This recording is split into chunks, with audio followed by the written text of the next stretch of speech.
Okay, I cannot describe this movie without going into detail. I've been sitting on it for days, and even when writing my script, I've been like not rethinking, but the more I keep thinking about this movie, the more my analysis keep changing, but not for the worse, more for the better because of just how layered this movie is. I originally watched this movie, I think, around 2017. I honestly don't think my 11 to 10-year-old brain can even handle the themes the movie had.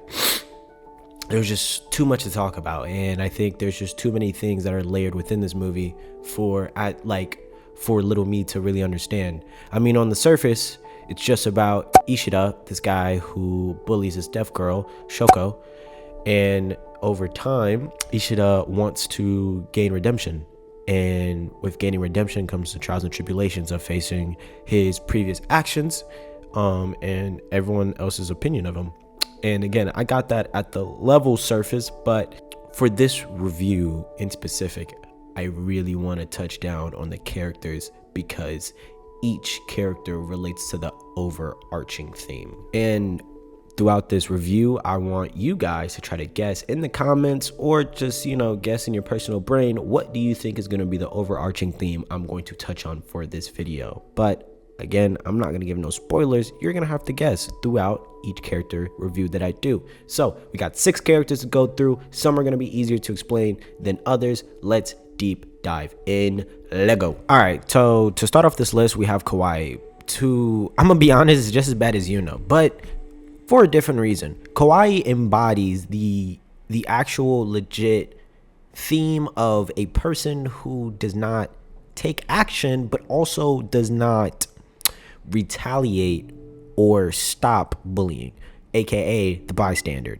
Essentially, she's acts clueless. To be honest, she knows everything that's going on, and she even indulges and endures the fun that everyone else does when they're bullying Shoko. Legit, in the classroom scene when Ishida was getting fucking grilled, mind you, he was about to, you know what, actually, let me not even get into that because that's gonna go into his analyst. Let me reel it back in. Anyways, when Ishida was getting ridiculed for actions others were doing as well, such as Kawaii, who was also making fun of Shoko, but when she was confronted on it, she didn't want to face that truth. You know what she did instead? That's not fair! You were making fun of her too, Kazuki! And it's not just the boys. The girls were doing it too. I swear! It's true! Especially Naoka and Miki! Huh?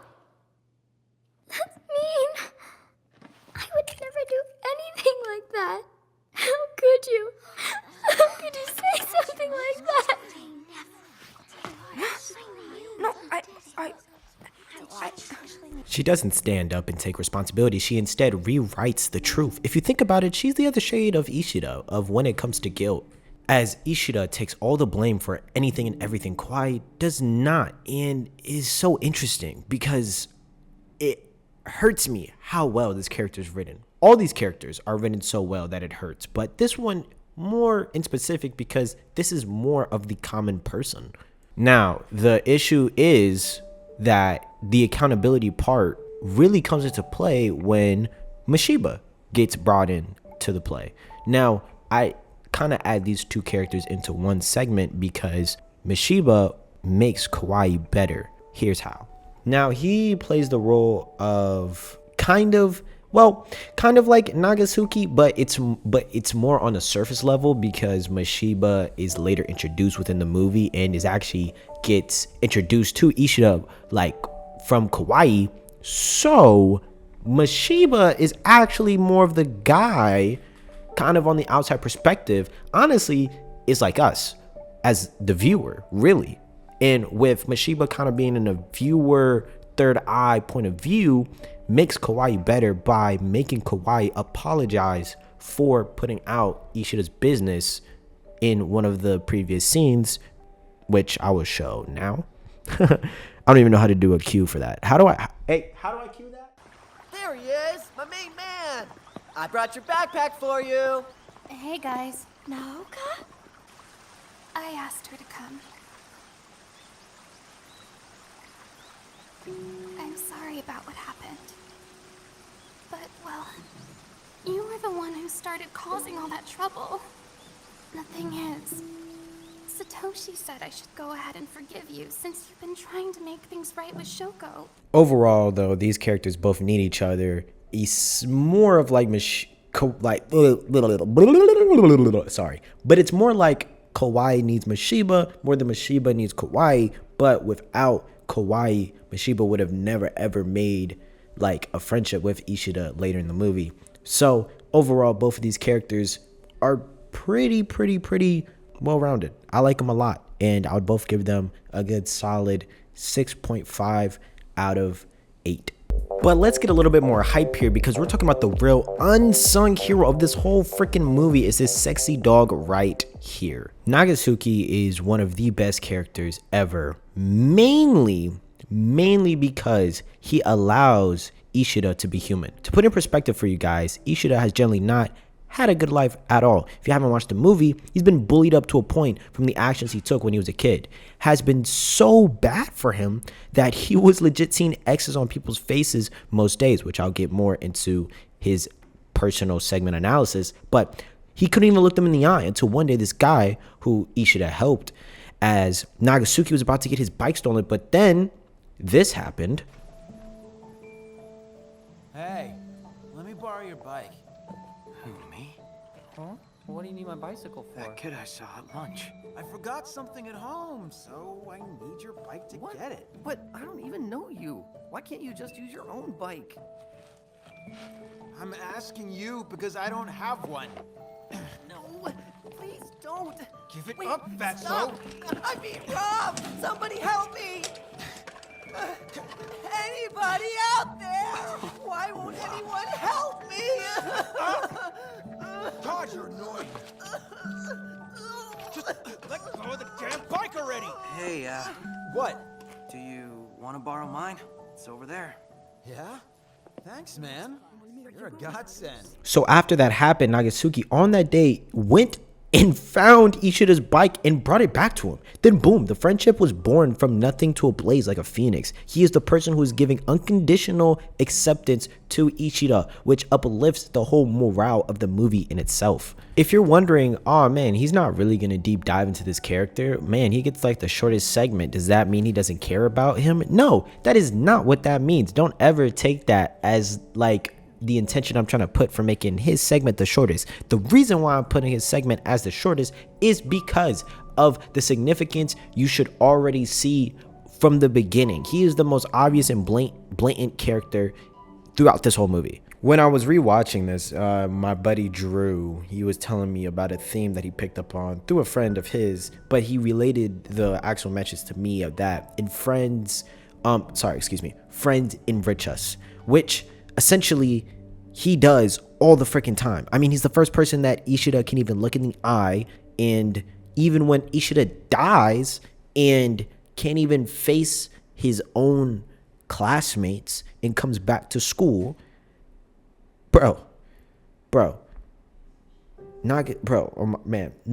literally like bursts out in tears. Like he's talking about how like, bro, I don't know what I would do if I would lose you. Like, that is so much love Ishida hasn't felt in so long.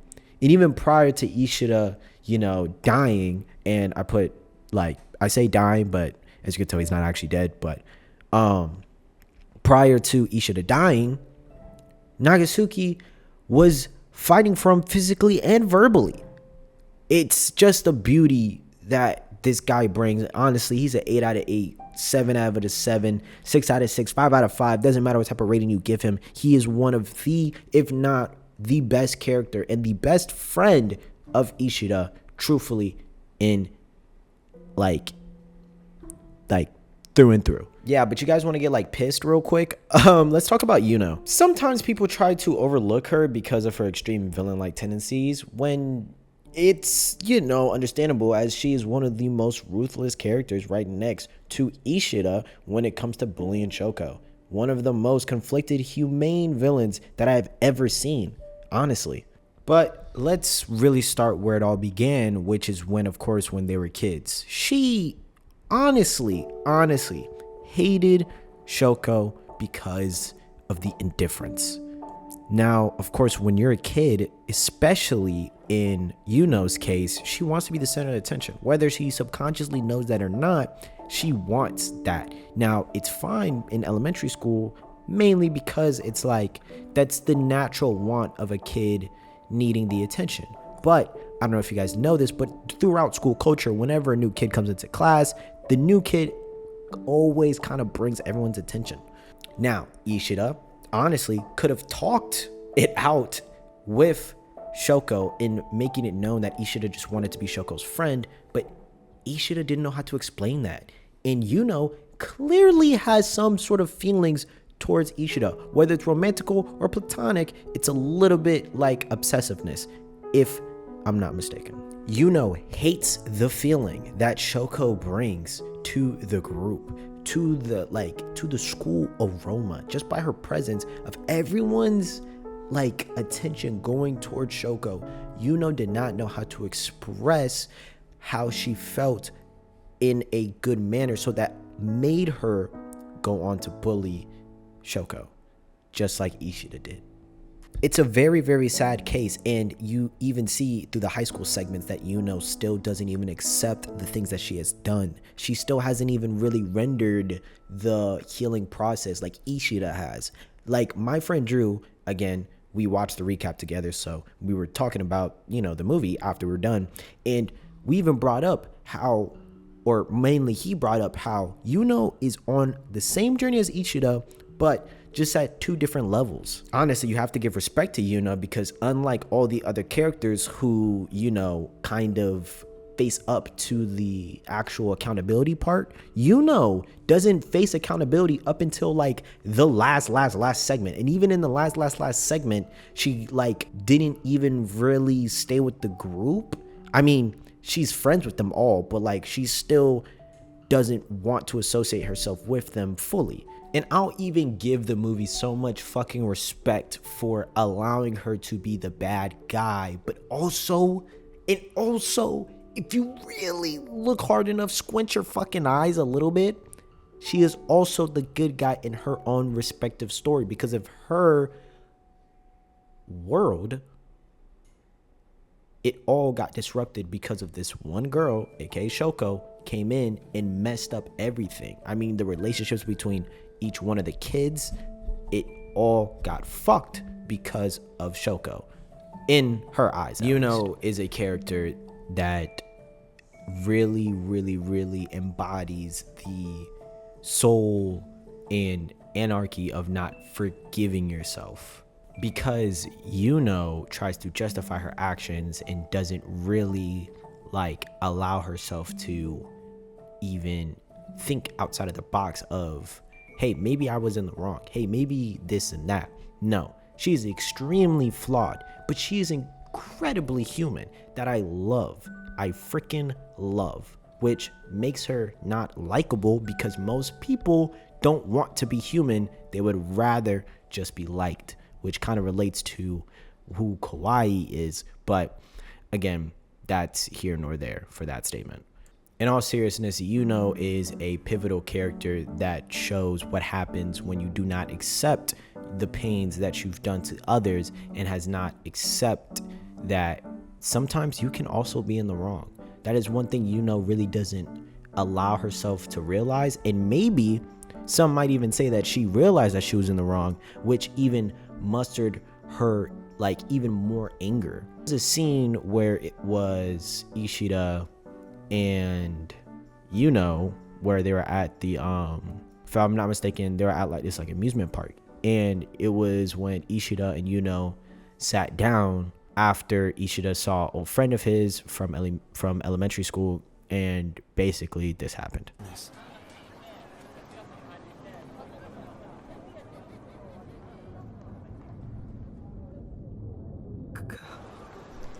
Kazuki?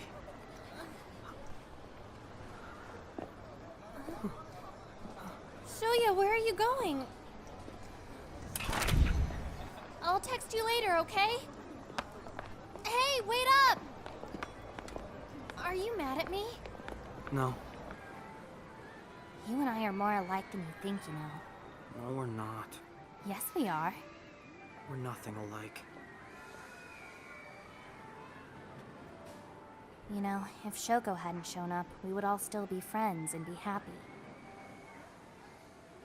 You don't know that. Oh, come on, just admit it. If it wasn't for her, things wouldn't have gotten all weird between Miyoko and me. And then you wouldn't have stopped being friends with Kazuki either. I just want to go back to the way things were before she showed up. Kazuki and I. That was me. I ruined that all on my own. Shoya, tell me the truth. You can just tell that Ueno just never accepted the reality of the situation, so that it becomes a more heartwarming scene where we see in the end she's learning sign language, and she actually, again, doesn't want to be fully associated with the group, but is now actually warming up to the group after the efforts of really Shoko just man, putting her love onto Ueno, even though Ueno was not fucking with it like at all.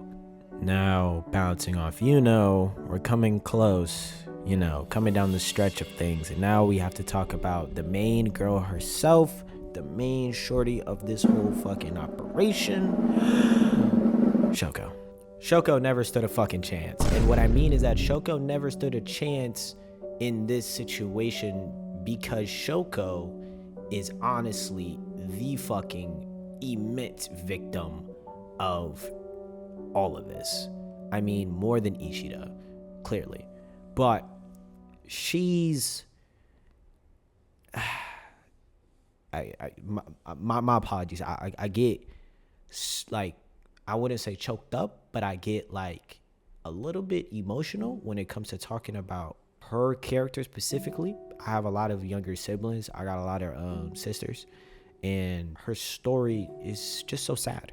Because in a lot of instances, people like her don't usually even try to live after certain amounts of experiences like Shoko has gone through. And even in the end of the movie, Shoko still attempts to take her own life due to the passing of her grandma, and due to the fact that Ueno essentially enforced the narrative that it's all Shoko's fault.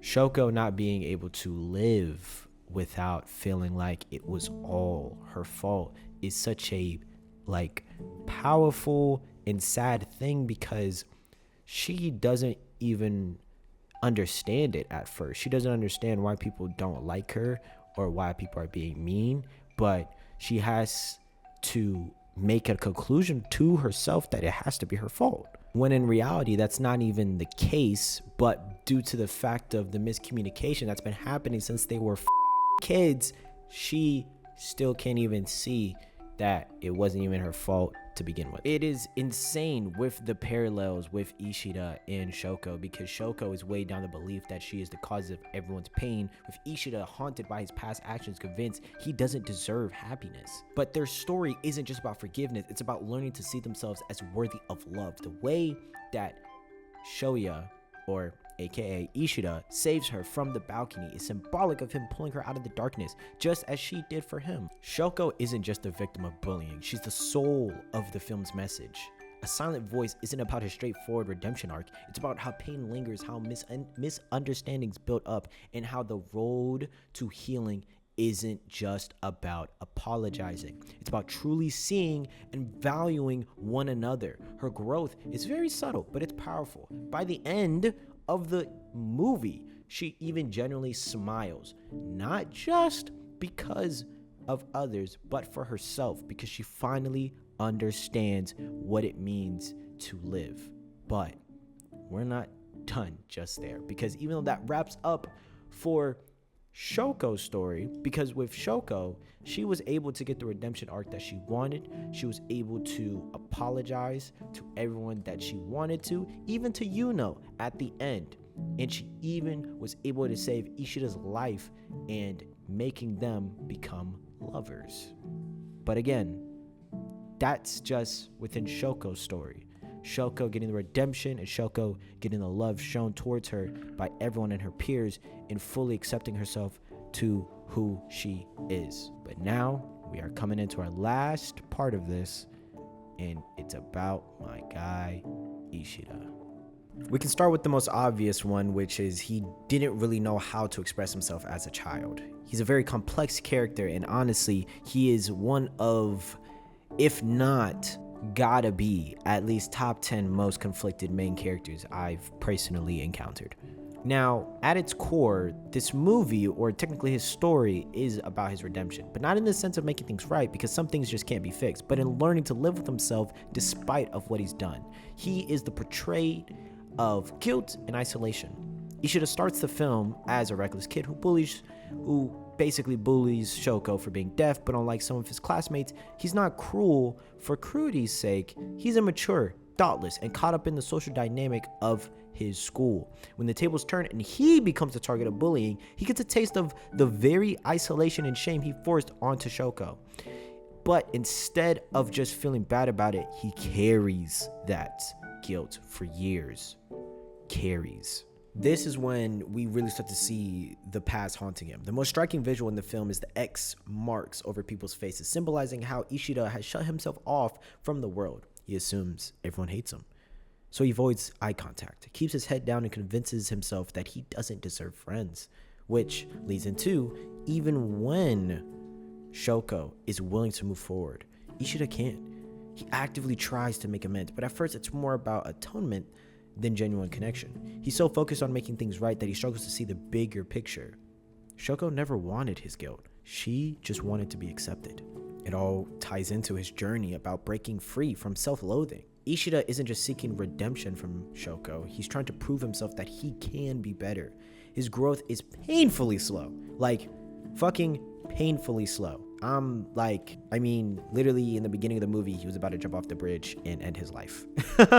And I'm not laughing because that's funny. I'm laughing because it's like, it just sets the tone. He goes from someone who can't even look people in the eye to someone who finally sees and embraces the world around him. I mean, we can go down the list of his relationship with each one of these characters. I mean, with Shoko, the relationship is merely fascinating because it's built on regret, awkwardness, and eventually mutual healing. As Ishida starts trying to help Shoko as a way to atone, but over time, in the movie, he starts to realize that she isn't just some fragile person who needs saving. He starts to realize that she is someone who's been in so much pain as he has, and that they both needed to save each other. I think that really gets shown out by the end of the movie, of course, but even before Shoko tried to jump off and take her own life, I feel like the realizations were still happening for Ishida. I mean, like I've said with Nagatsuka, their friendship is so important because it's one of the first times someone reaches out to him without judgment. And then when we talk about Ueno and Kawaii, I mean, these two serve as foils in his world. Ueno refuses to take responsibility for her actions, and Kawaii pretends she was never at fault. Both of them highlight how different people deal with guilt by avoiding it, excusing it, or confronting it head on, like Ishida eventually does. But even talking with my guy Drew, we both kind of agreed to the real climax, which was letting go of the guilt, as Ishida's final transformation happens when he saves Shoko from taking her own life. It's a powerful moment, not just because he physically pulls her back up, but because he chooses to live. He chose to save her in the hopes of whether he either dies or not, he knows that he chose the live option, not the death option. It's extremely powerful in my opinion. And when he wakes up from his coma and he finally gets to see his friends and, starts to actually accept the moment.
He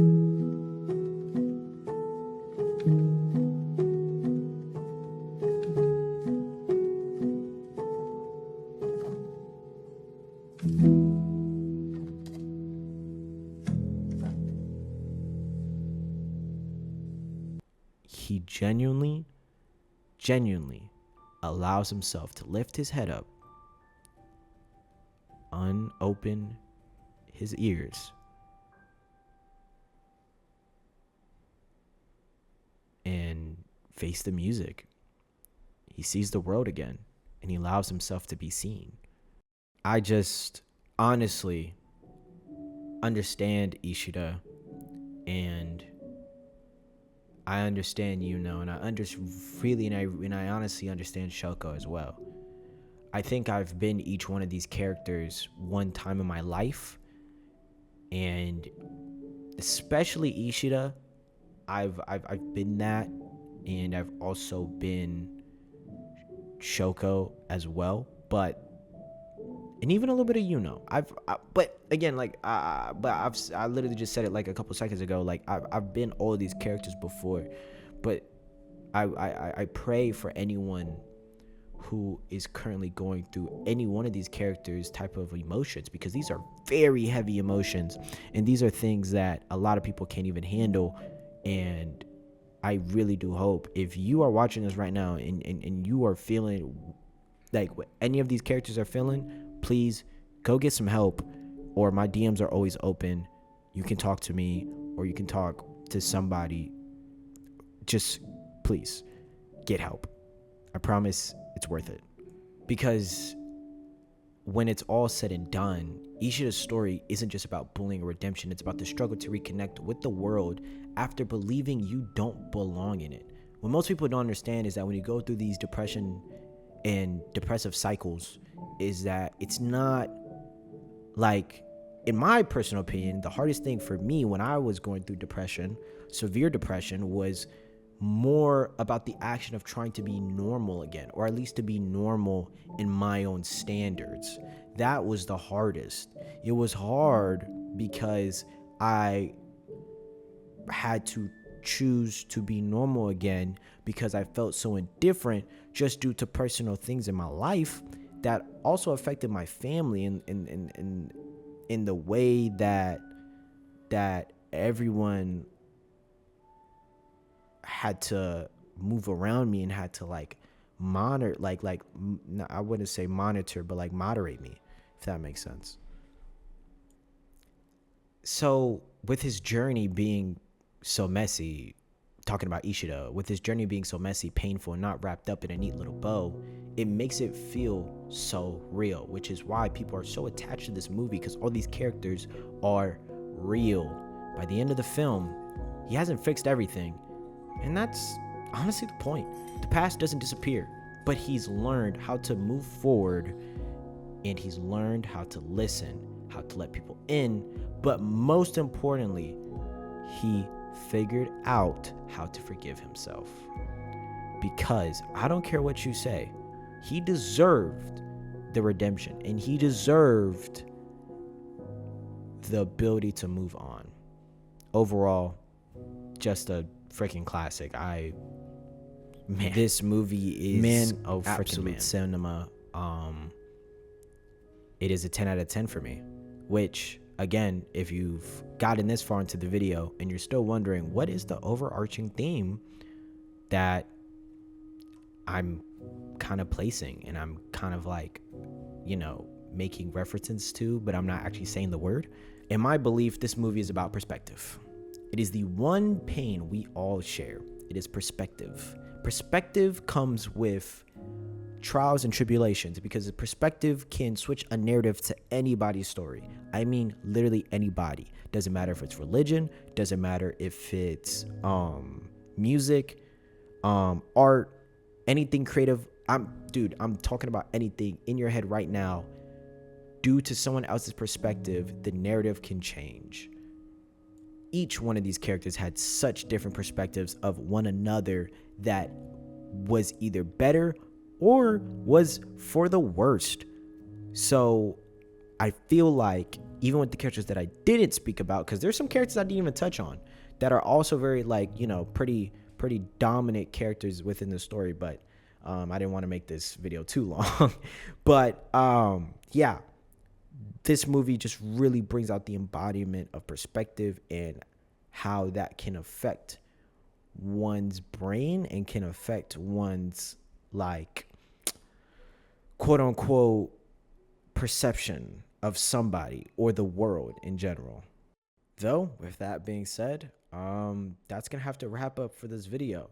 I don't know if you guys saw, though, on my Instagram I did ask about making a Discord. Let me know down in the comments if you guys want a Discord as well. If not, I will make it, but to be honest, I'm probably still gonna make it because I got some pretty good responses on my Instagram. So yeah, but shit, I mean, if you stayed this long, God bless you, man. I hope you guys really did enjoy this video. I had a lot of fun kind of picking and nitpicking this movie and making the script, and that was really like the main gritty part of it. I'm hoping that after I'm done doing these voice lines, the editing isn't too crazy, so or too long for me to do. But yeah, no, seriously, I really do appreciate you guys, and I'll catch you guys in the next one. Peace.